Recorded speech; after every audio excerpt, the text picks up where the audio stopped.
Muy buenas noches a todos los presentes.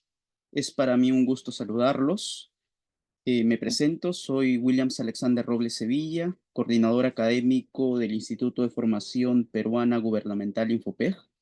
Le doy la más cordial bienvenida a este nuestro ciclo de conferencias en los cuales hemos intentado que puedan participar como invitados los mejores docentes y destacados especialistas quienes nos aportarán importantes conocimientos y experiencia práctica en diversos temas relativos a la administración, gestión pública y contrataciones con el Estado. En ese sentido, les agradezco su presencia el día de hoy. Asimismo, quisiera de igual manera agradecer la presencia el día de hoy, agradecer la presencia el día de hoy de los distinguidos profesores Pedro Patrón Bedoya, quien en su momento fue ex viceministro de Justicia, y el doctor Dante Mendoza, actual director de la Escuela Nacional de Administración Pública. Desde Impopec les damos el reconocimiento respectivo y les agradecemos su presencia el día de hoy en este evento. Asimismo, quería comentarles que el día de hoy vamos a tener pues la participación de un destacado profesor, quien es el profesor magíster Ítalo Félix Herba. El distinguido profesor es abogado por la Facultad de Derecho de la Universidad San Martín de Porres, magíster en Gobierno y Administración Pública por la Facultad de Ciencias Políticas y Sociología de la Universidad Complutense de Madrid, España, egresado de la maestría en Educación con mención en Gestión de la Calidad, Autoevaluación y Acreditación por la Universidad de San Martín de Porres, candidato a doctor en Administración por la Facultad de Ciencias Administrativas de la Universidad Nacional del Callao. Asimismo, tiene importantes cargos como docente ordinario de la Facultad de Derecho y Ciencia Política de la Universidad Nacional Mayor de San Marcos, docente de la Facultad de Derecho de la Universidad de San Martín de Porres y de la Universidad Privada del Norte.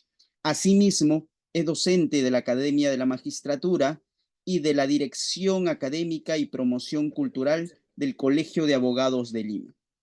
Es también presidente del Centro de Estudios en Gestión Pública de la Facultad de Derecho de la Universidad de San Martín de Porres. Como pueden ver, el profesor tiene amplias calidades profesionales y académicas que sin duda nos va a ilustrar el día de hoy con la disertación que se ha denominado Sistemas Administrativos en la en el sector público. En tal sentido, la disertación del día de hoy va a estar eh, dirigida a desarrollar los aspectos más importantes de estos sistemas administrativos, cuya duración va a ser de aproximadamente 45 a 50 minutos. De ahí vamos a dar un pequeño espacio, unos minutos, para si existen algunas preguntas que puedan formular, para que así se pueda, pues, aclarar todas las interrogantes que tengan. Para ello, pueden levantar la mano para que el docente les pueda ceder el uso de la palabra. Sin nada más que agregar, estimado profesor Ítalo, puede usted iniciar cuando desee. Gracias. Bien, ¿qué tal? ¿Cómo están? Muy buenas noches a todos. Antes de comenzar, sí te agradecería, Alexander, para tener una mejor disertación, desactivar el tema de los audios, ¿ok? Para no tener interferencia y poder justamente continuar y después ya entramos a la ronda de preguntas. Asimismo, también una pequeña precisión. Bueno, mi apellido anterior era Félix Diller, ahorita es Dilermo Molini por una rectificación de apellidos que he tenido que hacer hace una semana. Bien, ¿qué tal? ¿Cómo están? Muy buenas noches a todos. Bienvenidos justamente a esta conferencia sobre los sistemas administrativos en el sector público, donde primero, en primer lugar, quiero agradecer la presencia de cada uno de ustedes, en especial, y ya lo dijo hace un momento Alexander, del ex viceministro de Justicia, el doctor Pedro Patrón Bedoya, como también del director de la Escuela Nacional de Administración Pública, como es el doctor Dante Mendoza. Bien, vamos a compartir las pantallas. Ya aquí estamos. ¿Me confirmas, Alexander, si se ve bien? ¿Sí se ve? Sí, sí se puede visualizar, profesor. Perfecto, muchísimas gracias. Bueno, a ver, comencemos, porque tenemos entre 45 a 50 minutos. El día de hoy nos encontramos reunidos justamente para hablar de un tema fundamental, como es el tema de los sistemas administrativos en el sector público.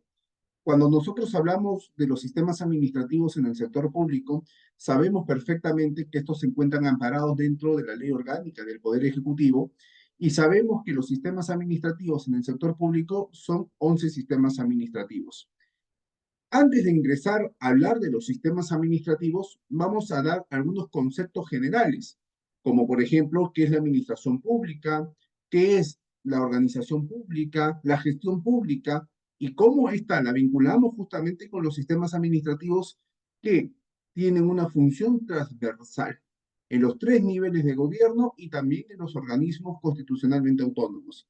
Vamos a hacer un panorama general de los 11 sistemas administrativos explicando cada uno de ellos de forma muy breve, porque en ¿Es algo? realidad hablar de sistemas administrativos, ¿ok? Hablar de sistemas administrativos, sabemos perfectamente que cada sistema es una clase. Por ejemplo, nosotros en San Marcos dictamos el curso de sistemas administrativos que son 16 semanas y cada semana hablamos de un sistema administrativo porque tenemos que ver justamente la parte de la regulación, es decir, lo que está señalado en el propio marco jurídico y también tenemos que ver algunos casos prácticos. Pero nosotros en 50 minutos prometo verlo todo de forma muy general para que puedan tomar conocimiento. Bien, ¿qué entendemos por la administración pública? Es lo primero que tenemos que tener clarísimo. A veces confundimos mucho cuando hablamos de la administración pública, la gestión pública, la organización pública, cuando son conceptos totalmente distintos. A veces pensamos, oiga, hablar de administración pública es lo mismo que la gestión. Y no es así, no es correcto. Ahora, vamos, hay algunas personas que lo dicen y se puede respetar, ¿ok? Pero, sin embargo, tenemos que tenerlo bien claro ese panorama. ¿Qué se entiende por administración pública? Cuando hablamos nosotros de la administración pública, tenemos que decir que la administración pública es el ente gubernamental que se encarga justamente de administrar los recursos, obviamente del Estado, ¿ok? De todos los ciudadanos de una localidad. Y cuando hablamos nosotros de los recursos del Estado, estamos hablando justamente de los recursos económicos, financieros, los recursos humanos que son fundamentales. Es más, yo considero, desde mi punto de vista, que el recurso humano, es decir, el servidor público, es el elemento fundamental, es el elemento fundamental que tiene la administración pública, porque gracias a los servidores públicos es que la administración puede funcionar.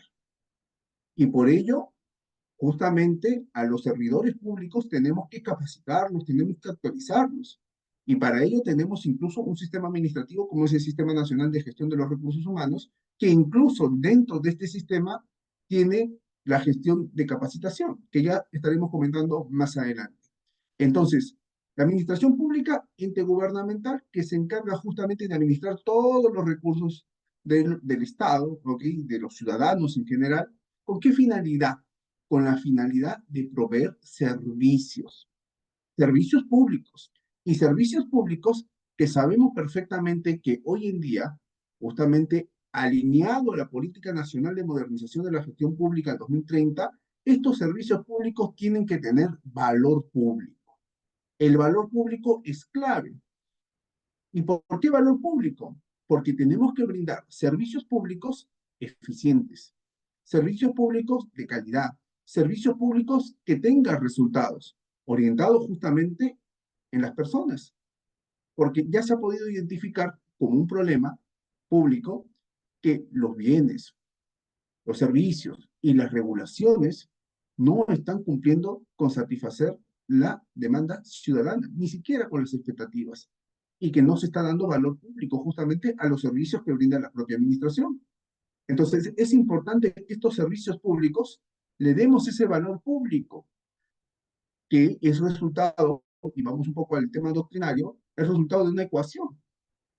Eficiencia más calidad más resultados. Y si pensamos en resultados, y me adelanto un poco, tenemos que pensar justamente en esa clasificación de los resultados que está señalado dentro de la cadena de resultados que tiene el Sistema Nacional de Planeamiento Estratégico, donde clasifica el resultado, primero, resultado inicial, a corto plazo, resultado intermedio a mediano plazo y resultado final que es a largo plazo. Ya depende de cada uno cómo va a establecer estos resultados. Pero lo importante es que los servicios públicos, ¿ok? Siempre estén orientados a satisfacer la demanda ciudadana. Porque la administración pública, su foco principal de toda administración pública, su protagonista, es el administrado. Son los ciudadanos, son los usuarios. Ahora, la administración va a tener un ámbito o un campo de acción y va a desarrollar funciones de acuerdo al marco jurídico vigente y también a lo que señala justamente la Constitución política. Sabemos perfectamente que en la Constitución política de nuestro país, que es del año 1993, tenemos la primera parte, que es la parte dogmática, y tenemos después la parte orgánica. Una parte orgánica donde te habla toda la estructura, organización y funcionamiento del Estado. Y sabemos que hay ciertas administraciones públicas mencionadas como tal dentro de esa parte orgánica y que tienen que cumplir o satisfacer justamente aquellos derechos que tenemos amparados en las partes dogmáticas. Entonces, toda administración, por ejemplo, el Poder Ejecutivo, ¿okay? Tiene que hacer o tiene que cumplir lo que le señala justamente la Constitución política y lo que le señala también el marco legal vigente. Entonces, estos componentes son importantes. Ahora, ahí no queda todo, porque nosotros tenemos una administración pública, estupendo, pero sabemos que la administración pública tiene toda una organización de por medio. Y la organización es justamente con lo que se denomina la organización pública, estudiado también dentro de la teoría de las organizaciones. ¿Y qué hablamos de la organización pública? ¿O cómo lo definimos ordinariamente? Como el conjunto de lineamientos que estudia la estructura y el funcionamiento de la administración pública, como un componente de la gestión del Estado. Sabemos que toda administración pública tiene su propia organización, su propio organigrama. Por ejemplo, se me ocurre pensar el Ministerio de Trabajo.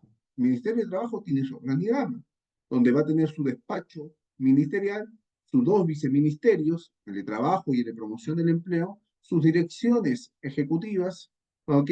O sus direcciones generales y sus direcciones ejecutivas. Todo ese organigrama que nosotros vemos de los ministerios, de los gobiernos locales, de los gobiernos regionales, es justamente la organización pública que también tiene un estudio de por medio. Y a veces se deja de lado el estudio de la propia organización, cuando es fundamental y elemental también. Porque tenemos muchas personas que trabajan en la administración pública y trabajan en una administración pública, pero si le preguntas cuáles son las funciones, a veces las desconocen. No saben cuáles son las funciones de ciertas áreas y ni siquiera saben a qué viceministerio pertenecen. Y definitivamente que es preocupante. Entonces, tenemos que conocer también esta organización. Pero muy bien, nosotros podemos tener la organización y va a estar muy bonito el diseño, va a estar bien orientado, pero ese organigrama que nosotros tenemos, ¿ok? ¿Qué tenemos que hacer? Tenemos que hacer que funcione. Tenemos que hacer que funcione. ¿Y cómo va a funcionar? Con la parte operativa de la administración. ¿Y cuál es esa parte operativa de la administración? La gestión pública. La gestión pública. La gestión pública que pone justamente en funcionamiento el ente estatal, entendido como la administración, con los diversos sistemas que tenemos en el sector público. Ahora, si hablamos de sistemas, vamos primero a los dos sistemas que están amparados dentro de la ley orgánica del Poder Ejecutivo, que son justamente el sistema funcional y el sistema administrativo. Hay que tener cuidado con el tema de los audios, por favor, ¿ok? Para no interrumpir. Entonces, tenemos los sistemas funcionales y los sistemas administrativos. Sistemas funcionales que van a tener como finalidad el cumplimiento de las políticas públicas. Y en el Perú existen 33 sistemas funcionales, amparados dentro del Decreto Supremo 097-2022-PCM. Entonces, sistemas funcionales ya sabemos que son 33, ya sabemos que su base legal está en el Decreto Supremo, justamente 097-2022.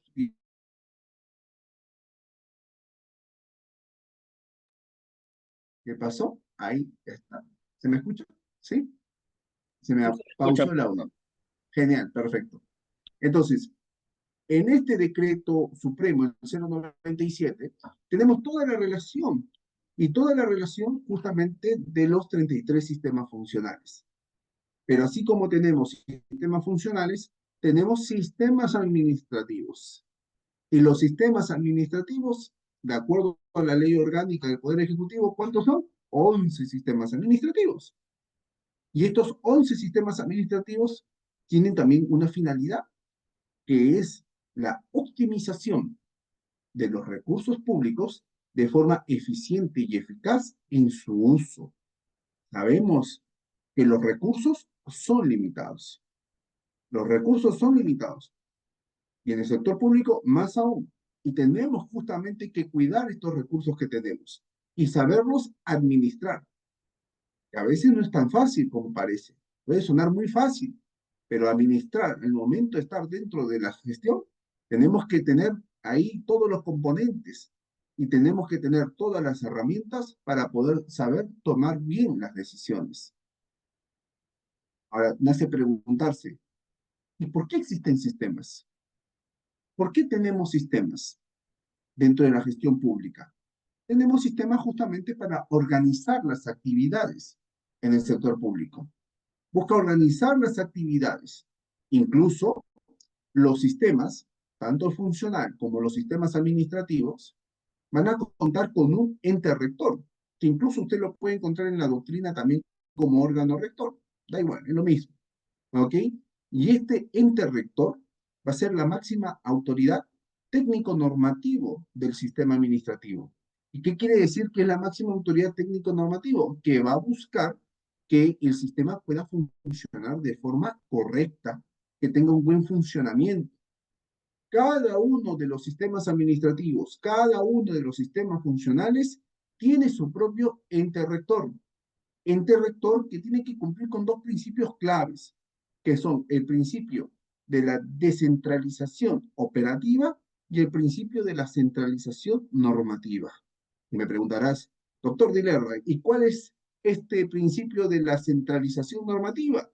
El principio de la centralización normativa está encargado justamente al ente rector para que pueda regular a través de reglamentos, lineamientos, ¿qué te digo? Circulares, qué sé yo, etc., ¿ok? Sobre su propio sistema. Y que este va a ser de cumplimiento obligatorio en las otras oficinas que corresponden. Por ejemplo, nosotros tenemos el Sistema Nacional de Presupuesto Público. Sabemos que el ente rector es la Dirección General de Presupuesto Público. Lo que emita la Dirección General de Presupuesto Público, es decir, por ejemplo, un reglamento, este va a tener justamente que aplicarse de forma obligatoria en las oficinas de presupuesto público de todas las entidades públicas, salvo que se señale alguna excepción. Pero si no lo señala, se tiene que aplicar a todas las administraciones y sobre todo por estas oficinas de presupuesto, que tienen justamente que cumplir con esa descentralización operativa que va a ser clave. Porque la centralización normativa está a cargo del ente rector y la descentralización operativa depende justamente de las otras entidades para poner en ejecución lo que señale justamente el ente rector. Ahora, hay que tener también algo muy claro y que es fundamental. Cuando nosotros tenemos un sistema o cuando queremos crear un sistema, tenemos que tener una opinión favorable por parte de la presidencia del Consejo de Ministros.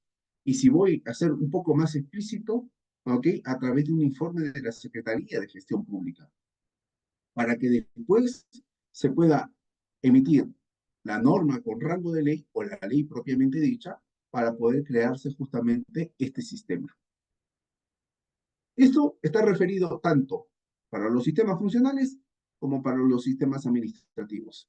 Y recapitulando, cuando hablamos nosotros de los sistemas funcionales, ya sabemos perfectamente que los sistemas funcionales tienen como finalidad el cumplimiento de las políticas públicas y van a ser 33. Si pensamos en los sistemas administrativos, estos son 11, ¿ok? Y tienen como finalidad la optimización de los recursos públicos de forma eficiente y eficaz en su uso. Ahora me dirás, ¿y cuáles son los sistemas administrativos? Bueno, pues te los presento en esta lámina. Aquí están los sistemas administrativos, los 11 sistemas administrativos. Sistema Nacional de Presupuesto Público, Sistema Nacional de Tesorería, Sistema Nacional de Endeudamiento, Sistema Nacional de Contabilidad, Sistema Nacional de Endeudamiento Público, Sistema Nacional de Abastecimiento, de Programación Multianual y Gestión de las Inversiones, Modernización de la Gestión Pública, Planeamiento Estratégico, Gestión de los Recursos Humanos, Defensa Jurídica del Estado y Sistema Nacional de Control. 11 sistemas administrativos, de los cuales 10 de ellos está a cargo del Poder Ejecutivo y solamente uno depende de la Contraloría General de la República, que es un organismo constitucionalmente autónomo, como es el caso del Sistema Nacional de Control. Después, todo lo demás están dentro del Poder Ejecutivo, pero también tenemos que saber en qué parte del Poder Ejecutivo. Por ejemplo, los 6 primeros que estás viendo conforman los sistemas administrativos del ámbito económico-financiero, por lo cual estos son vistos por el Ministerio de Economía y Finanzas. Después, dentro de la PCM, y después ya vamos a entrar un poco más a especificarlo, tenemos al Sistema Nacional de Modernización de la Gestión Pública, Planeamiento Estratégico y Gestión de los Recursos Humanos, y Defensa Jurídica del Estado a través del Ministerio de Justicia y Derechos Humanos. Muy bien, vamos a ingresar a hablar muy rápidamente de cada uno de ellos en estos minutos que tenemos. El Sistema Nacional de Presupuesto Público. Cuando nosotros hablamos del Sistema Nacional de Presupuesto Público, ¿ok?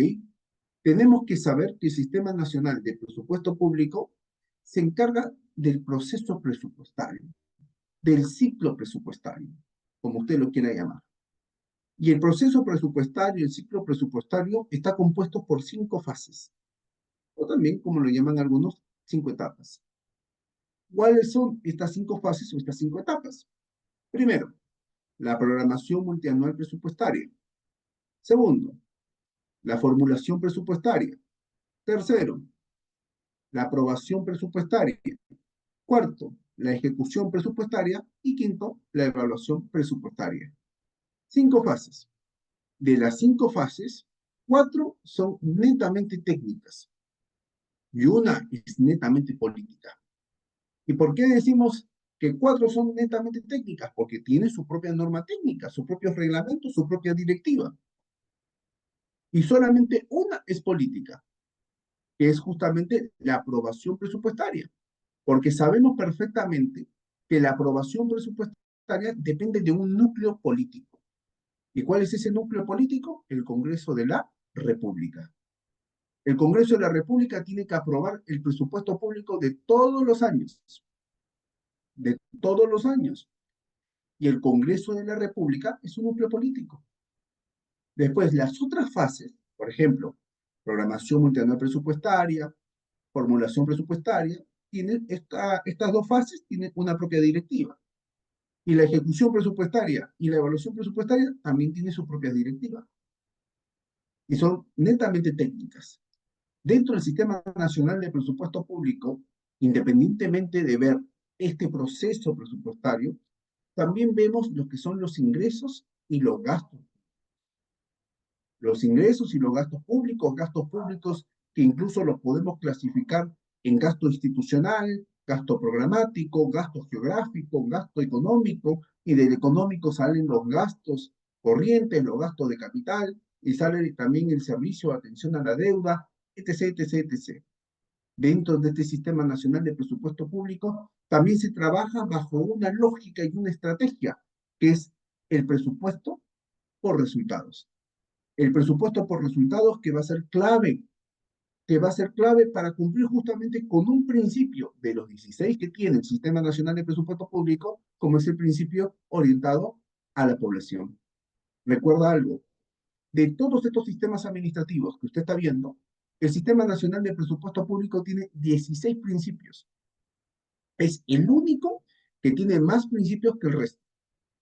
E incluso dentro de estos 16 principios se aplican 2 principios más, como por ejemplo el principio de legalidad, que es fundamental, pero supletoriamente. Ahora, también hay que saber que en este Sistema Nacional de Presupuesto Público vemos también lo que es la programación presupuestaria. estudiamos las unidades de programación y hablar justamente de los programas presupuestales, ¿ok? Hablar de los programas presupuestales es hablar de los programas presupuestales institucionales, es hablar también de los programas presupuestales orientados a resultados, que cada uno de ellos tiene justamente su propia temática, pero contará también con un ente rector. ¿Y cuál es el ente rector? La Dirección General de Presupuesto Público. Ojo, ya no se dice Dirección Nacional, ¿ok? Es Dirección General de acuerdo al Decreto Legislativo 1440, ¿ok? Dirección General de Presupuesto Público. Ese va a ser el ente rector del Sistema Nacional de Presupuesto Público. Y esta Dirección General depende justamente del Viceministerio de Hacienda, dentro del Ministerio de Economía y Finanzas. Pero así como tenemos presupuesto público, también tenemos el Sistema Nacional de Tesorería. Un Sistema Nacional de Tesorería que va a trabajar con 4 elementos claves y que va a trabajar de forma integrada a través de una integración intersistémica. ¿Y a cuáles me refiero? Primero, a la planeación financiera. Segundo, a la gestión integral de activos y pasivos financieros del sector público no financiero. Cuarto, a la gestión de tesorería. Y quinto, a la gestión de los riesgos fiscales. Una planeación financiera que va a estudiar justamente todo el tema de la estructuración de lo que se tiene que realizar dentro del año fiscal y que trabaja de la mano justamente con el ámbito presupuestario. Incluso algunos llaman, ¿ok?, dentro de la doctrina, que esta planeación financiera también la podemos llamar incluso como planeación presupuestaria, que van a trabajar justamente de la mano dentro de esta integración intersistémica que se tiene. Pero ahí no queda todo, porque así como tenemos una planeación financiera, también tenemos que saber que tenemos una gestión integral de activos y pasivos del sector público no financiero. Y tú me preguntarás, doctor Dilerbo, profesor Dilerbo, usted habla del sector público no financiero. Sí, efectivamente, porque cuando nosotros hablamos de la administración pública tiene varias clasificaciones. Tiene una clasificación desde el punto de vista constitucional, tiene una clasificación desde el punto de vista económico-financiero, tiene una clasificación incluso dentro del Sistema Nacional de Gestión de los Recursos Humanos, entre otros. Entonces, ¿qué sucede? Que en el sector económico-financiero tenemos sector público no financiero y sector público financiero. En el sector público no financiero, nosotros vamos a encontrar a los poderes del Estado. ¿Cuáles son los poderes del Estado? Poder ejecutivo, legislativo y judicial.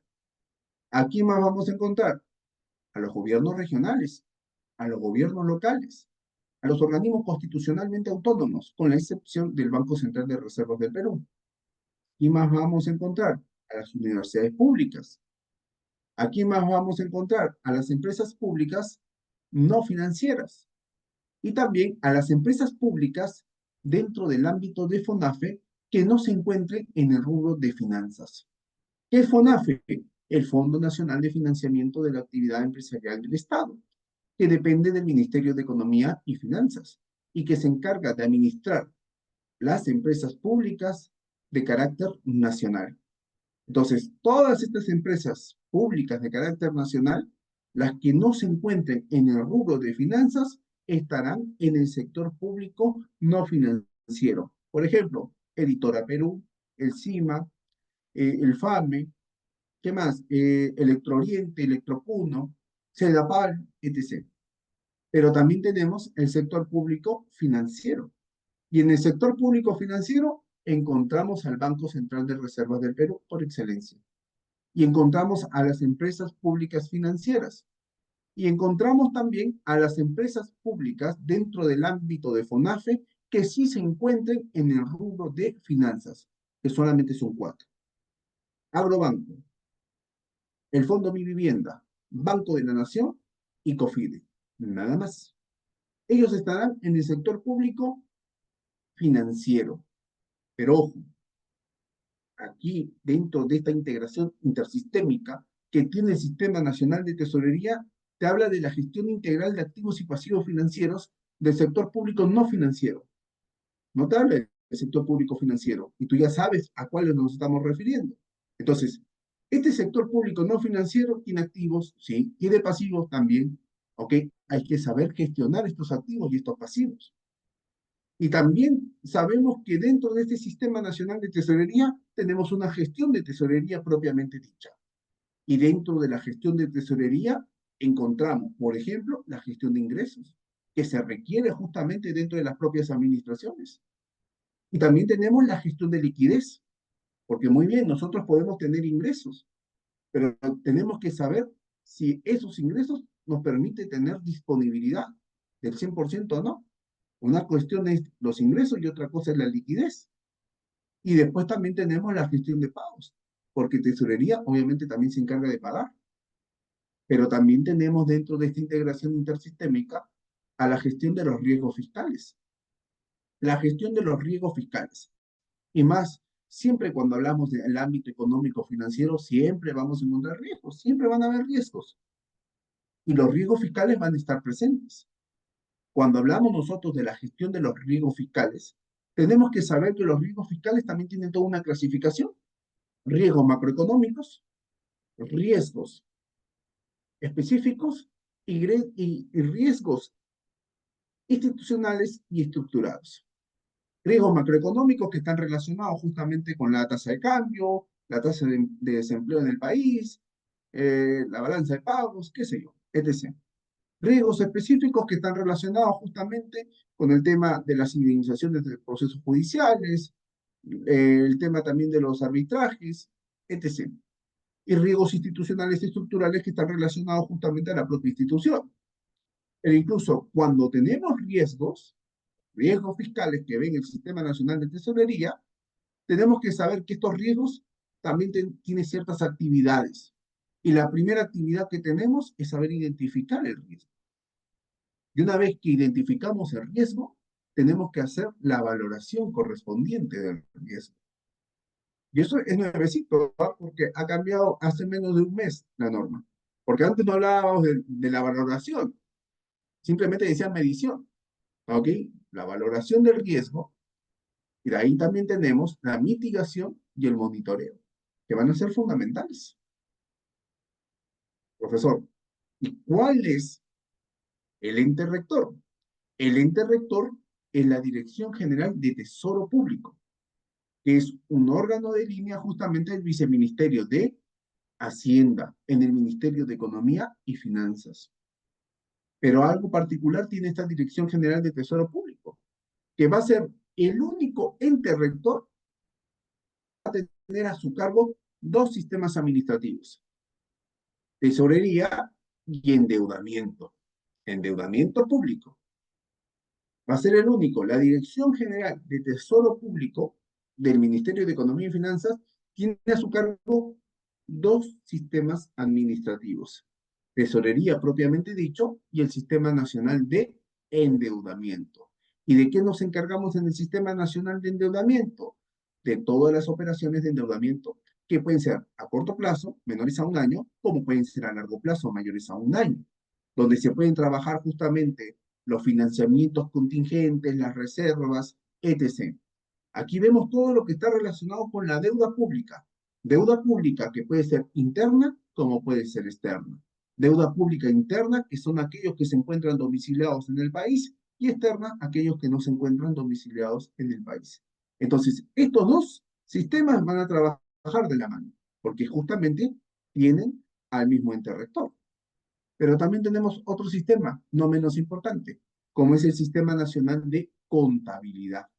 Y en el Sistema Nacional de Contabilidad, ¿de qué se encarga? Del registro contable. Y sabemos perfectamente que en el registro contable tenemos que registrar los hechos. ¿Qué hechos? Los hechos económicos, los hechos financieros, los hechos patrimoniales, las metas, entre otros. Pero el Sistema Nacional de Contabilidad tiene dos, dos funciones principales, vamos a llamarlo así.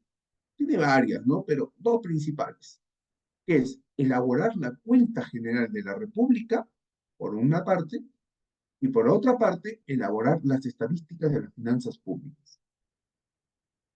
Elaborar la cuenta general de la República es hacer la integración y consolidación de los estados financieros del sector público, de todas las administraciones públicas.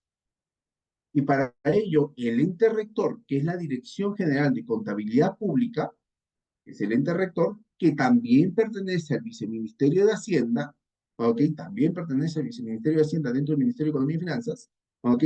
Se va a encargar, pero no va a trabajar solo, porque tiene que trabajar también de la mano con el apoyo técnico de la Contraloría General de la República. ¿Por qué? Porque la Contraloría General de la República tiene que presentar los informes de auditoría. ¿Y quién lo dice? La Constitución Política de nuestro país. Por ello, que la Dirección General de Contabilidad Pública, ¿ok?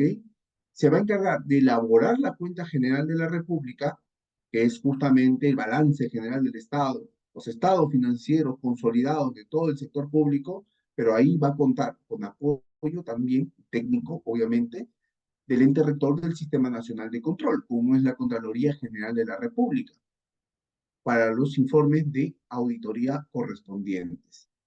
Pero también tenemos que elaborar, pero en este caso, las estadísticas de las finanzas públicas.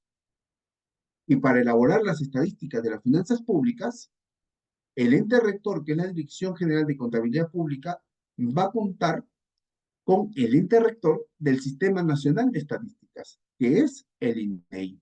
Pero ojo, el Sistema Nacional de Estadísticas no es un sistema administrativo, es un sistema funcional. Y el INEI va a ser el que va a apoyar en este caso.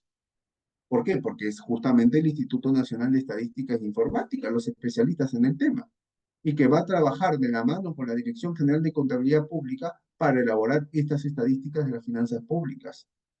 Entonces, estas dos funciones son las principales que tiene justamente el Sistema Nacional de Contabilidad.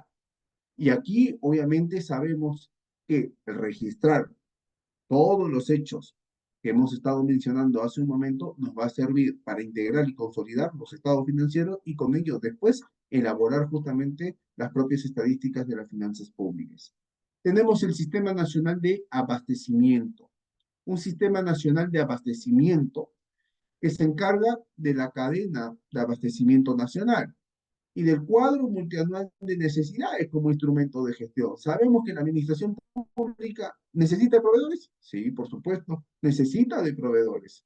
El Estado no es creador de todo, necesita justamente de proveedores para poder cumplir con las funciones que tiene determinadas dentro del marco jurídico vigente, para cumplir justamente en brindar los servicios públicos. Y para ello tenemos un sistema nacional de abastecimiento que cuenta también con un ente rector. Y aquí viene la pregunta, ¿cuál es el ente rector? Muchos pensarán y me dirán, la OCSE, el organismo supervisor de las contrataciones con el Estado, que ya está por cambiar el nombre también. ¿Ok? Pues no, ese no es el ente rector. El ente rector es la Dirección General de Abastecimiento, órgano de línea del Viceministerio de Hacienda dentro del Ministerio de Economía y Finanzas. Pero este Sistema Nacional de Abastecimiento va a contar, ¿sí? Como con el ente rector, va a contar también con otros actores. Y ahí sí viene OCSE, que es el organismo supervisor de las contrataciones con el Estado, la Central de Compras Públicas, Perú Compras, y también las oficinas de logística o abastecimiento o la que haga sus veces. Entonces, este Sistema Nacional de Abastecimiento está relacionado justamente a estas contrataciones que se tienen con el Estado. Y sabemos que los proveedores tienen que tener su RNP, su Registro Nacional de Proveedores. Y todo ello se ve justamente dentro del Sistema Nacional de Abastecimiento. Luego, tenemos el Sistema Nacional de la Programación Multianual y Gestión de las Inversiones, que antes era el famoso SNIP, el Sistema Nacional de Inversión Pública, y que en el 2017 cambió de nombre justamente en el gobierno del presidente Kuczynski, y lo llamó Sistema Nacional de Programación Multianual y Gestión de las Inversiones, más conocido como Invierte.pe. Y este tipo de inversión está relacionado, mejor dicho, este sistema está relacionado justamente con el tema de la inversión pública y que también va a contar con su ente rector, como es la Dirección General de Programación y Gestión de Inversiones. Pero aquí un pequeño gran detalle, que este va a ser esta dirección general va a ser un órgano de línea del Viceministerio de Economía. Es decir, los primeros 5 están en Hacienda y este último está en el Viceministerio de Economía, dentro del Ministerio de Economía y Finanzas. Estos 6 primeros sistemas administrativos son justamente los sistemas que están relacionados a la parte económica y financiera, que juntos son justamente parte del sistema integrado de administración financiera más conocido como el SIAF.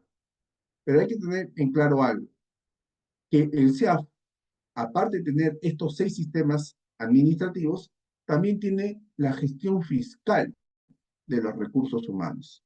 La gestión fiscal de los recursos humanos, que no es un sistema administrativo, ¿ok? Pero que sí está dentro de un sistema administrativo, como un actor, y es en el Sistema Nacional de Gestión de los Recursos Humanos. La gestión fiscal de los recursos humanos es parte del sistema integrado de administración financiera. No es un sistema administrativo, pero sí está dentro de un sistema como es en el Sistema Nacional de Gestión de los Recursos Humanos. Entonces, hasta ahí hemos hablado de los primeros 6 sistemas administrativos. Los 6 primeros sistemas administrativos enfocados en el ámbito económico financiero. Pero de ahí tenemos 3 de la PCM, como es el Sistema Nacional de Modernización de la Gestión Pública. Sistema clave, un sistema clave e importante. ¿Por qué? Porque justamente busca la modernización del Estado peruano, pero sabemos perfectamente que la modernización no va a ser tan fácil, porque necesitamos primero de recursos económicos, recursos financieros, y necesitamos también de el compromiso de quién, de todos los servidores públicos, para poder modernizar el Estado peruano. Ahora, hablar del Sistema Nacional de Modernización de la Gestión Pública es hablar y pensar de la simplificación administrativa, es pensar de la calidad de las regulaciones, y pensar de la calidad de las regulaciones es pensar del análisis del impacto regulatorio y el análisis de la calidad regulatoria. Es hablar de la gestión por procesos, es hablar de la gestión de calidad, de la innovación pública, es hablar de la estructura, organización y funcionamiento del Estado, etc., etc., etc. Incluso me olvidaba de algo, el Estado abierto, el gobierno abierto, que son justamente los componentes que tiene que estudiar el Sistema Nacional de Modernización, son sus materias. Y algo clave que tiene el Sistema Nacional de Modernización es elaborar y ejecutar definitivamente la Política Nacional de Modernización de la Gestión Pública, que hemos tenido 2, la del 2013 con un enfoque dentro del modelo de la nueva gestión pública, ya hablaremos en otra oportunidad sobre este modelo, ¿ok? Y el otro es la del 2022, que tiene un modelo y un enfoque en la gobernanza. El primero, la del 2013, estaba pensado más que nada en la eficiencia y eficacia de los sistemas administrativos. El segundo, la del 2022, que va al 2030, está pensado en el ciudadano. Si usted ve el nuevo modelo conceptual de la Política Nacional de Modernización, usted va a encontrar políticas y regulaciones, estrategias de intervención, bienes, resultados, estado abierto, seguimiento y monitoreo, pero en el medio, ¿quién va a ver? Al ciudadano. Al ciudadano, al administrado, al usuario, como usted lo quiera llamar, que va a ser justamente el foco principal de la administración, al cual tenemos que satisfacer su demanda y sus expectativas y darle servicios públicos con valor público, como lo dije al inicio. Y de eso se va a encargar justamente este Sistema Nacional de Modernización. Y el Sistema Nacional de Modernización de la Gestión Pública también tiene un ente rector. ¿Y cuál es el ente rector? Es la Secretaría de Gestión Pública, que está dentro de la presidencia del Consejo de Ministros. Es un órgano de línea que cuenta con 3 unidades orgánicas, que depende de la Secretaría General de la PCM, ¿ok? Y sabemos que la Secretaría General de la PCM es la única secretaría que tiene calidad de viceministerio de Estado, ¿ok? Y tiene esas características en particular. Luego tenemos otro sistema, el Sistema Nacional de Planeamiento Estratégico.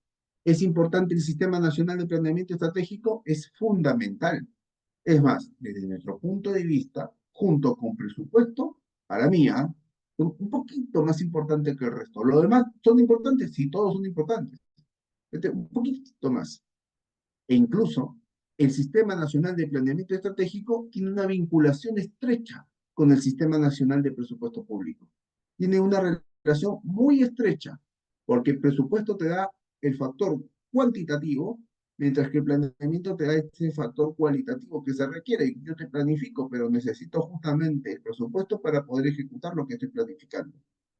Y aquí en el Sistema Nacional de Planeamiento Estratégico se trabaja justamente el planeamiento estratégico, valga la redundancia, los planeamientos operativos, el planeamiento prospectivo, que hoy en día también ya tenemos una guía desde el año pasado, de diciembre, y se trabaja todo ello dentro justamente del SINAPLAN, el Sistema Nacional de Planeamiento Estratégico, que tiene una perspectiva, por ejemplo, en el tema prospectivo, tenemos una construcción de escenarios futuros, donde tenemos que trabajar en base a las políticas de Estado, que tenemos que trabajar en base a qué más, a los 4 objetivos que tenemos dentro de esta política de Estado. Y cuando hablamos justamente de estos 4 objetivos que tiene la política de Estado, hablamos de la democracia y el Estado de Derecho, hablamos de la equidad y la justicia social, hablamos también de la competitividad del país y hablamos de un Estado eficiente, transparente y descentralizado. E incluso CEPLAN, que es el Centro Nacional de Planeamiento Estratégico, ente rector del Sistema Nacional de Planeamiento Estratégico, incluso ha dicho, a este último lo podemos llamar institucionalidad y descentralización, por ejemplo. Entonces, son 35 políticas de Estado, son 4 objetivos temáticos, y con estos 4 objetivos temáticos vamos a trabajar justamente todas estas políticas correspondientes y con la visión al 2050, definitivamente. Una visión al 2050 que tiene 5 características puntuales que comentaremos en otro momento, ¿ok? 5 características puntuales y también algo que tenemos que tener muy claro en el Sistema Nacional de Planeamiento Estratégico es que estas políticas de Estado tienen una directriz a futuro, ¿ok? No significa que porque viene cada gobierno van a cambiar las políticas de Estado. Lo que van a cambiar son las políticas de gobierno, la política general de gobierno. Y estas políticas general de gobierno se alinean justamente a las políticas de Estado, las políticas de Estado que se trabajan justamente en el acuerdo nacional y donde, vamos, donde el CEPLAN, el Centro Nacional de Planeamiento Estratégico, justamente actúa como secretario técnico del Foro del Acuerdo Nacional. Estas políticas de Estado se trabajan también en base a 2 contextos, el contexto nacional y el contexto supranacional. En el contexto nacional tenemos que ver aspectos sociodemográficos, aspectos también relacionados al factor económico y también al cambio climático. Y en el aspecto supranacional tenemos que pensar en los objetivos de la Agenda 2030 de las Naciones Unidas, los Objetivos de Desarrollo Sostenible, y también tenemos que pensar los lineamientos que nos da la OECD, donde el Perú aspira a ingresar.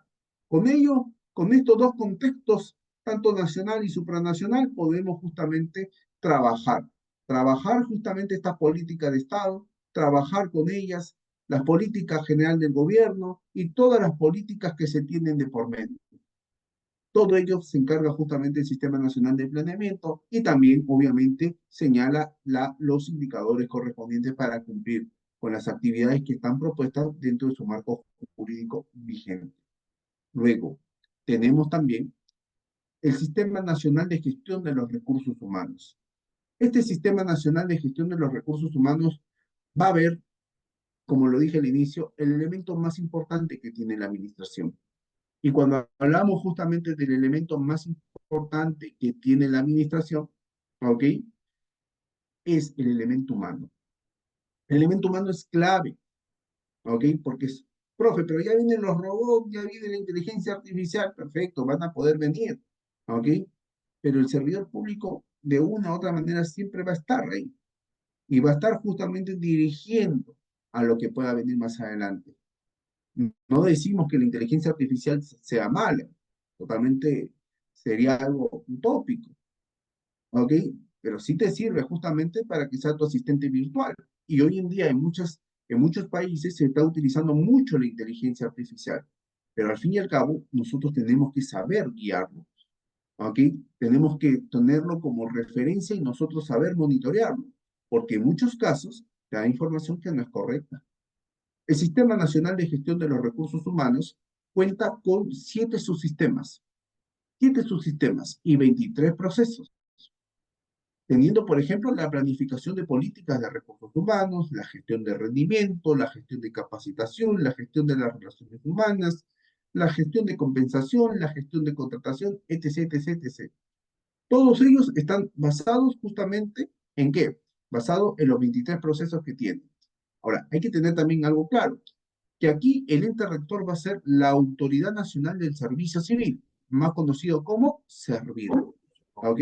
La Autoridad Nacional del Servicio Civil, más conocido como SERVIR. A ver si apagamos los audios, por favor. Y esta Autoridad Nacional del Servicio Civil se encarga justamente de manejar todo este sistema de la gestión de los recursos humanos, donde aparte de estar la Autoridad Nacional del Servicio Civil como ente rector, vamos a contar también con otros actores, ¿como cuál?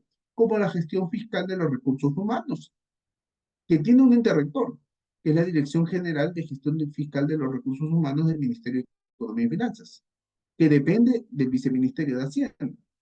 Pero también vamos a contar con las oficinas de recursos humanos o talento humano o personal o las que haga a su vez, que todos van a trabajar de forma conjunta, articulada, y darán justamente los lineamientos para que podamos profesionalizar, que es muy importante, profesionalizar a los servidores públicos más de lo que ya están profesionalizados. Estos tres últimos están dentro de la presidencia del Consejo de Ministros. La Secretaría de Gestión Pública, como dije, dentro como un órgano de línea, dentro de la presidencia del Consejo de Ministros, y CEPLAN y SERVIR son justamente organismos públicos adscritos, ¿ok? Son los famosos OTE, organismos técnicos ejecutores, ¿ok? Perdón, organismos técnicos especializados. Finalmente, para terminar con el Poder Ejecutivo, tenemos el Sistema Nacional de Defensa Jurídica del Estado. ¿Cómo vamos con el tiempo? Ya va casi una hora. Las dispensas del caso. Denme unos minutos y ya está ahí terminando. ¿Ok? Es que es bastante. El Sistema Nacional de Defensa Jurídica del Estado, ¿qué sucede? Aquí a quién encontramos. Encontramos a los procuradores públicos, aquellos que se van a encargar de defender los intereses del Estado, de la administración pública. Toda administración pública tiene su procurador público que los va a defender en juicio, por ejemplo. ¿El Estado tiene juicios? Sí, tiene varios. ¿Ok? Y ahí tiene su procurador público para que pueda defender sus propios intereses. El ente rector del Sistema Nacional de Defensa Jurídica del Estado es la Procuraduría General del Estado, que depende justamente del Ministerio de Justicia y Derechos Humanos. La, la Procuraduría General del Estado cuenta justamente con un procurador general, ¿ok? Cuenta con un consejo ejecutivo y cuenta con todo el equipo de procuradores. Procuradurías que se pueden clasificar incluso como procuradurías de carácter nacional, carácter regional, carácter local, municipal, los organismos constitucionalmente autónomos, las procuradurías especializadas, por ejemplo, las que tiene el Ministerio Interior, el Ministerio de Justicia, ¿okay? Como son, por ejemplo, la Procuraduría especializada en tráfico ilícito de drogas, eh, la Procuraduría de Orden Interno, temas constitucionales, etc. Y también las Procuradurías ad hoc, ¿ok? También sabemos que este Sistema Nacional de Defensa Jurídica del Estado está adscrito al Ministerio de Justicia justamente para poder hacer esta defensa que corresponde. Finalmente, el Sistema Nacional de Control. Como dije al inicio, el Sistema Nacional de Control está adscrito o pertenece justamente a la Contraloría General de la República. La Contraloría General de la República, que como hemos establecido, es un organismo constitucionalmente autónomo, que está establecido así en la Carta Magna, ¿ok? Y esta se encarga de hacer el control gubernamental, que también es llamado el control técnico, ¿ok? Porque sabemos que cuando hablamos nosotros de la administración pública y cuando hablamos la palabra control, control es una palabra muy amplia. ¿Por qué? Porque podemos hablar del control preventivo, del control político, del control ciudadano, del control interno, ¿ok? podemos hablar también del control jurisdiccional, pero aquí estamos hablando del control técnico, que es el control gubernamental, ¿ok? El que realiza justamente la Contraloría General de la República, donde va a buscar que se puedan cumplir justamente con las funciones que están determinadas dentro de ley por cada una de las administraciones públicas y también cumplir con la ejecución del presupuesto público, que es clave. Ya en su momento se ha podido identificar a través de la Contraloría y que lo ha ratificado justamente el Ministerio de Economía y Finanzas, que tenemos, por ejemplo, dos problemas muy importantes que solucionar en el Perú, en el ámbito presupuestario, que son, primero, la falta de ejecución del presupuesto, número uno, y segundo, la calidad del gasto público, porque a veces se ejecuta por ejecutar, sin saber en realidad si este tiene calidad o no de gasto. Y eso lo ha podido identificar la Contraloría y que lo ha reafirmado justamente el MEF, el Ministerio de Economía. Aparte de ello, la Contraloría, si usted se da cuenta, en los últimos reportes, los índices de corrupción no disminuyen y es preocupante. Los índices de corrupción desde el año 2000 hasta la actualidad se han mantenido por las cifras mayores del 50% en la administración pública peruana, salvo en junio del año 2022 que bajó al 49.9. ¿Cuánto bajó, no? Bajó bastante, pero los índices siguen manteniéndose.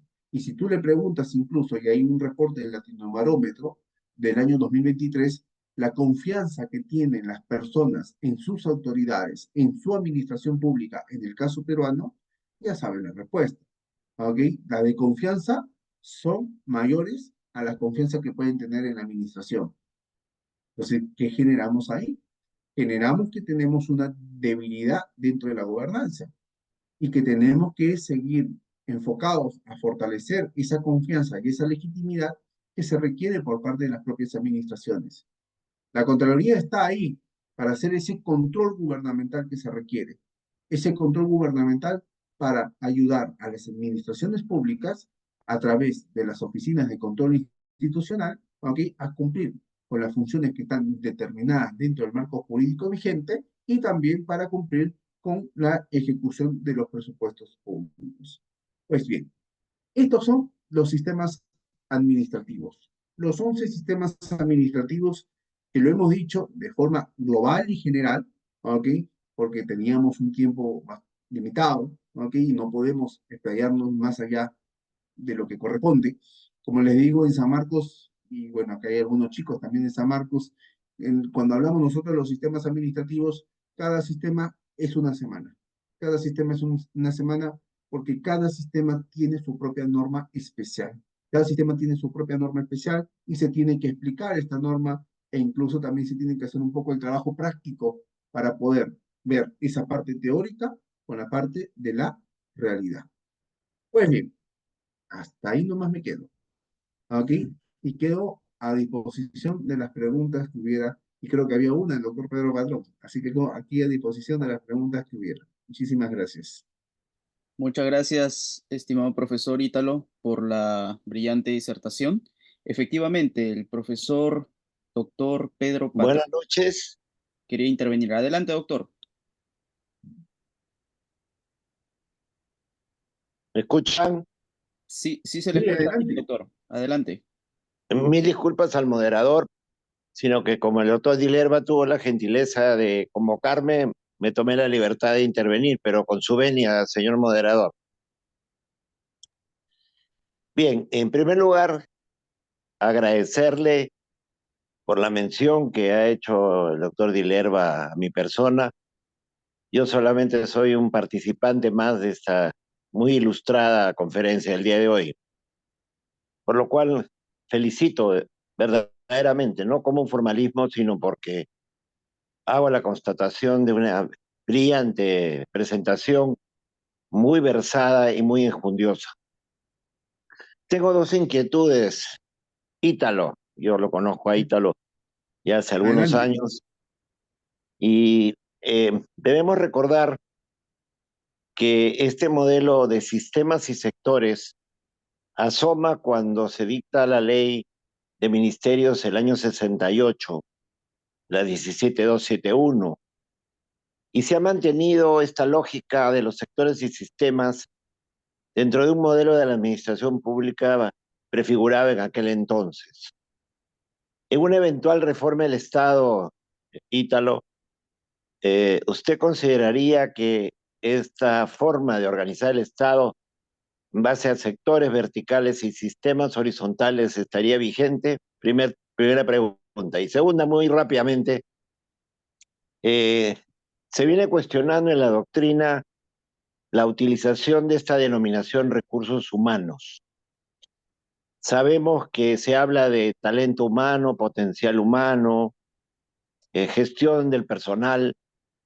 Me gustaría, en primer lugar, saber si usted comparte esa idea de que habría que modificar este concepto, pero más allá de la cuestión formal, si ello debería suponer que tuviéramos un ente rector del sistema de personal, como se llamó en un momento dado, y que lógicamente tenga otra jerarquía, que esté de pronto, como pasa en algunos países, a nivel de la presidencia de la República, de modo tal que se potencie al servidor público, que finalmente responde pues a este diseño constitucional que recoge el artículo primero, que la persona humana es el fin supremo de la sociedad y del Estado.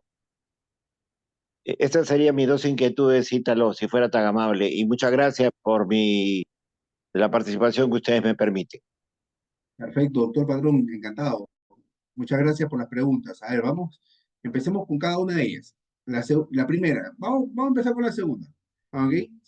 A ver, desde nuestro punto de vista, como lo dije en la exposición, nosotros pensamos que el recurso humano, ¿ok?, que tienen las administraciones públicas son elementales. ¿Ok?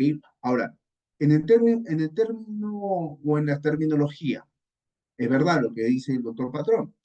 Algunos ya utilizan otra terminología y no usan la palabra recurso humano, sino gestión del talento, potencial del talento, ok, talento humano, etc, etc, etc. Gestión del personal, etc.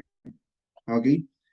Es un tema doctrinario que incluso Chavenato también lo ha señalado mucho en la teoría general de la administración, en su libro de la teoría general de la administración, y también en su primer libro de introducción a la teoría general de la administración. Y no solamente Chavenato, sino varios autores, pero resalto a él sobre todo. Entonces, ¿qué sucede? Nosotros nos basamos desde nuestro punto de vista institucional. Y cuando digo desde el punto de vista institucional, me refiero justamente a lo que señala la norma, ¿no? Y la norma básicamente le da esa terminología. A ver, desde nuestro punto de vista, yo pienso que hablar de recursos humanos, gestión de talento humano, son similares, ¿ok? Porque igual, de una u otra manera, estamos hablando justamente de los servidores públicos, que es la esencia de las administraciones, en la esencia de las administraciones. Tanto es así que el día de ayer ha salido justamente un decreto legislativo para el fortalecimiento de la Escuela Nacional de Administración Pública. Clave, clave, porque esta Escuela Nacional de Administración Pública se encarga justamente de fortalecer las capacidades de todos los servidores públicos, a través de talleres, a través de conferencias, a través de cursos MOOC, y que son gratuitos. Es más, yo creo que debería incluso, como otras entidades del Estado, hacer maestrías y que estén registradas justamente en SUNEDU. Bueno, eso es lo que se espera ahora con el nuevo decreto legislativo. Así como lo tiene, por ejemplo, la Escuela Nacional de Control, la Escuela Superior de Guerra Naval, entre otros. Esta Escuela Nacional de Administración Pública, que tiene que ser fortalecida, y que seguramente así va a ser, aquí lo tenemos también el doctor Dante Mendoza, ¿ok? Esto le va a permitir a los servidores públicos seguir capacitándose, porque hay que tener algo en cuenta. En la administración pública, no todo el mundo le gusta capacitarse. Muchos se capacitaron en la pandemia por el tema de la compensación, justamente. Y le digo porque cuando estuvimos en aquella época, en el tiempo de pandemia, estuvimos en el Ministerio de Justicia y estábamos justamente como jefe del área de víctimas y asistencia legal de la defensa pública. Yo tenía 52 servidores públicos a mi disposición. Y lo que me preocupaba de los servidores es que tenía bastantes horas por compensar. Y cuando digo bastantes, no eran 8 horas nada más, eran más de 100 a 150 horas por compensar. Salió justamente este tema, este programa por parte de la Escuela Nacional de Administración Pública, que me capacito y voy compensando horas. Y eso ayudó bastante. Y ayudó bastante justamente para que los propios servidores puedan ir compensando poco a poco. Entonces, indiscutiblemente de una u otra terminología, ¿ok? Que yo, desde mi punto de vista, yo siempre me voy a basar en lo institucional, es decir, lo que diga la norma, ¿ok? Lo señale la norma, vamos a ir en esa línea. Si la norma le quiere cambiar, bueno, es un tema ya normativo y si cambiaremos justamente la nomenclatura en ese caso, ¿ok? Nos señalamos a la importancia y el fin que tiene justamente el servidor y la administración. Ahora, respecto a la primera parte, la primera pregunta, se habla mucho de las reformas, del Estado, la modernización, perfecto. Que estos sistemas han ayudado y que van a seguir ayudando, yo considero que sí han ayudado. Se ha buscado justamente darle la mayor eficacia y la mayor eficiencia. ¿Ayuda a organizar el Estado? Sí, definitivamente. ¿Que tenemos que ampliar o que tenemos que reducir? Yo creo que ahí estamos bien, por el momento. Y digo por el momento, ¿por qué? Porque los tiempos van cambiando. Las sociedades son dinámicas. Los tiempos, los años 40, los años 60, los años 80, inicios del 2000, no son los mismos tiempos de ahora. Y el 2040, el 2060, el 2080 no va a ser igual que estos tiempos. Las sociedades van cambiando y las administraciones también tienen que ir evolucionando con ellas. Porque si no, vamos a tener administraciones públicas retrógradas. Yo creo que por el momento, con los sistemas que estamos bien. ¿Y sabe por qué le digo también? Porque capacito a varias instituciones públicas sobre este tema, sistemas administrativos. Bueno, otros temas también, pero entre ellos este. Y me doy cuenta que en muchas instituciones conocen uno, dos, tres sistemas, más no conocen. Hace poco estuve capacitando a una municipalidad aquí en Lima Metropolitana. Por un tema de reserva no voy a decir el nombre de la municipalidad, ¿ok? Y estaba capacitando sobre sistemas administrativos, no, sobre notificaciones administrativas estaba capacitando, ¿ok? En base a la ley, al todo de la ley 27444.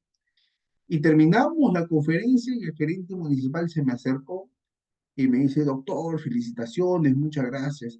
Hay que hacer una capacitación de los tres sistemas administrativos que existen. Y con esa seguridad, de los tres sistemas que existen. Yo le dije, doctor, disculpe, pero no son tres, son 11 sistemas administrativos. Ah, ¿qué? Deben ser nuevos seguramente. Y no son nuevos, son del año 2008, que se han ido fortaleciendo, que han tenido justamente una regulación cada año, donde se busca justamente hacer algunas precisiones, pero ya estaban. Y la verdad que yo me mostré bastante preocupado porque era el gerente municipal. Entonces, ¿qué está pasando, no? Y cuando me voy al interior del país a capacitar, y que a veces también capacitamos así de forma virtual, me doy cuenta que no conocen tampoco los sistemas administrativos y conocen muy poco o casi nada. Y sobre todo los que están dentro del ámbito económico-financiero. Dentro del ámbito económico-financiero sí están perdidos, ¿no? O sea, y bueno, nuestra labor ahí, nuestro rol es poder justamente darles herramientas, puedan conocer el panorama general. Tampoco no puedo profundizar mucho por una cuestión de tiempo, porque a veces estas capacitaciones son solamente 4 jornadas, 6 jornadas como máximo, pero al menos queremos dar un concepto general y que lo puedan ver, lo puedan estudiar, ¿ok? Y es importante conocerlo. Tanto es así, por ejemplo, en San Marcos se acaba de crear hace 2 años nada más la escuela profesional de finanzas y presupuesto público, enfocado básicamente en los primeros 6 sistemas administrativos, porque se ha encontrado y se ha identificado una gran deficiencia en formación sobre estos 6 sistemas administrativos que son claves. No digo que los otros no son claves, también lo son, ¿ok? También lo son. Pero San Marcos es la única universidad en el Perú, en este momento, que está formando chicos para que puedan trabajar en temas de finanzas y presupuesto público, que tanto le hace falta a nuestro país. Entonces, yo considero que con los que estamos, hasta ahí estamos bien. Algunos dicen, oiga, y hubo en su momento una propuesta para que el sistema de gestión fiscal de los recursos humanos pase a ser un sistema administrativo, pero fue rechazado de pleno. ¿Ok? ¿Por qué? Porque ya estaba dentro de un sistema como era el Sistema Nacional de Gestión de los Recursos Humanos. Algunos también han presentado iniciativas para que el Sistema Nacional de Bienes Estatales pase a ser un sistema administrativo. También ha sido rechazado por el momento. Entonces, es más, hay personas que piensan todavía que el sistema de bienes estatales es un sistema administrativo, que el Sistema Nacional de Estadísticas es un sistema administrativo, que el Sistema Nacional de Calidad es un sistema administrativo, cuando no es así. Entonces, son justamente enfoques. ¿Para qué complicar más de lo que ya están complicados muchas personas? Y la verdad que no es fácil, porque cuando tú estás en un cargo público, ¿ok? Y acá seguramente habrán muchas personas que están dirigiendo instituciones, estos sistemas los tienen que conocer, porque les va a permitir tomar decisiones de por medio. Oiga, se me viene, por ejemplo, un informe técnico para un tema arquitectónico. Yo de arquitectura no sé nada, pero yo me voy a basar en el informe técnico de la arquitectura o del arquitecto. Pero igual yo tengo que preguntar a la oficina de presupuesto si hay presupuesto para poder hacer la ejecución. Si tenemos presupuesto, enhorabuena. Pero no solamente me tengo que basar ahí, sino que también tengo que pasarlo al área legal para saber si está dentro del marco legal vigente. Porque ya lo que me diga la oficina de asesoría jurídica, o la que haga a su veces, me lo va a decir de acuerdo a mi información dentro de los términos legales y lo voy a poder saber comprender. Y mira, doctor, y usted es muy burocrático. No es que sea muy burocrático. Yo creo que la burocracia es buena. Simplemente que tenemos que simplificarla, porque de una u otra manera te permite tener justamente tus soportes. Y es un seguro, porque si no, vienen los shows mediáticos. Y lo vemos a cada rato. Fiscales que se quieren hacer famosos a cada rato. Ahí nomás lo voy a dejar. Pero justamente vienen las denuncias. Por esto, por otro motivo. Y es justamente por no tener los seguros correspondientes. Bien, ahí, ahí nomás lo dejamos. Muchas gracias, doctor Pedro Patrón Bedoya, por su pregunta. ¿Alguna duda, pregunta adicional? Sí, muchas gracias, profesor Ítalo Dilerva, por la brillante disertación. Si es que tienen alguna otra consulta o pregunta, pues ahora es el momento. Vemos Parece manos, que vemos chat, vemos por todos lados, ¿eh?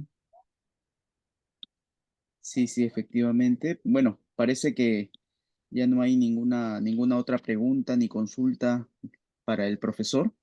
Bueno, le agradecemos mucho su presencia el día de hoy. Luis Bermúdez dice todo muy claro, profesor. Muchas Qué gracias. bueno que les haya servido de mucho el día de hoy este tema. Belén Navarro también le están agradeciendo, doctor, por la disertación. Muchas gracias. Nicole Pajuelo también está ahí. Muchas gracias a los que están escribiendo en el chat. Verónica Pasapera.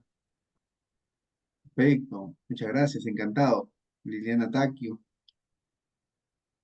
Perfecto. Bien. Te cedo el uso de la palabra, Alexander, para ir Perfecto. culminando. Sí, bueno, estimados participantes, muchas gracias por su asistencia también el día de hoy. Vamos a tener la conferencia del profesor Ítalo colgado también en nuestras redes sociales, en nuestro YouTube institucional, para que puedan revisarlo pues en cualquier oportunidad que tengan, porque yo sé que se han brindado ideas muy importantes el día de hoy que merecen pues ser reflexionadas más de una oportunidad. También, estimado profesor, lo comprometo para las próximas actividades, dado también su carga laboral y si su tiempo lo permite, para que pueda colaborar con algunos cursos y o diplomados que en breve también nosotros como institución vamos a poder agendar. Y también a todos los participantes, estén atentos a nuestras redes sociales que se vienen nuevas conferencias con otros profesores también especialistas en diversas materias. Sin nada más que agregar, estimado profesor, muchas gracias. Muchas gracias, doctor Pedro Patrón Bedoya, por su presencia también el día de hoy en esta conferencia. Nos honra mucho. Y bueno, muchas gracias a todos por su presencia. Bien, muchas gracias, muy buenas noches, hasta luego, nos vemos, gracias, hasta luego, buenas noches. Muy buenas noches.